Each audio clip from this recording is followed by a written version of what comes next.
1 green, 2 whites, alternate green and white for a total of 3 greens. So 2 and 3, and then it's 2 whites and start again. Right, so that's a yarn over and knit 2 together. Are you using your markers to mark the repeat then? Yes. Right, okay. So the beads mark the repeats of the pattern, so that I know that I've got the right number of. It just divides up the pattern into the repeats that I'm looking for. Right. And I can't cope with a circular needle holding yarn in my right hand, which is how I normally knit if I'm tucking the needle under my arm. I'll do that and see. So, but if I'm knitting with a circular, I hold the yarn continental style, and I can do it. And if I'm doing fair roll, I tend to hold 1 yarn in each hand.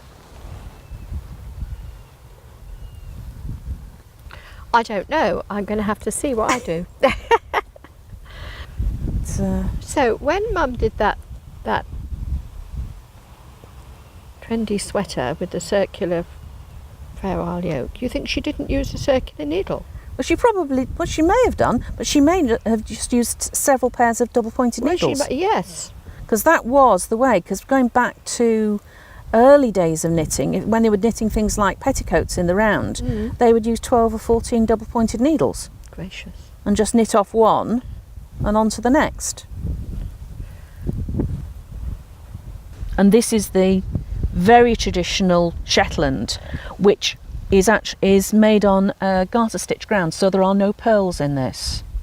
So each side is the same, it's completely reversible. Oh yes, yes. Instead of Which having... is, of course, the problem Yep. when you do something like that. Yes.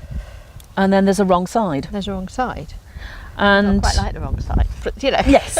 Well, it has its own uses. But with these, some of the older patterns never had a pearl row in them. And that one you're wearing? That's got a wrong side. Yeah. So this one is a more modern design.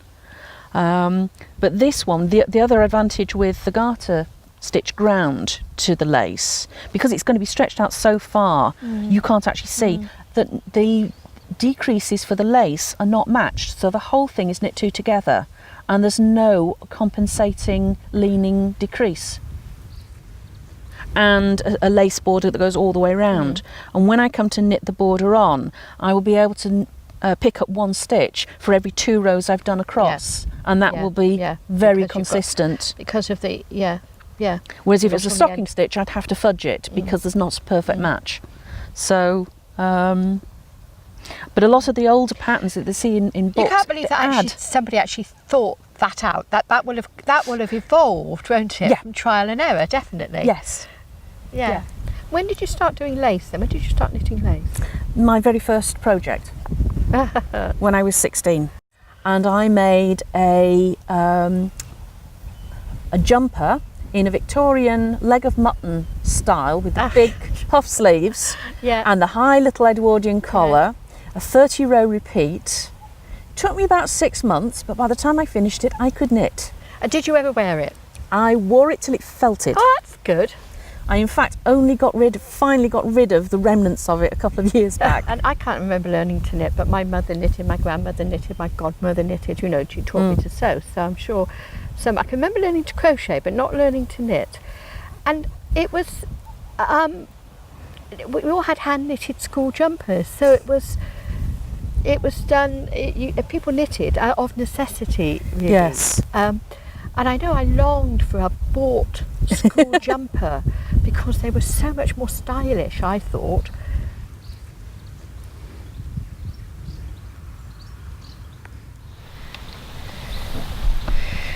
One of these days I'm going to learn how not to knit my markers into the knitting.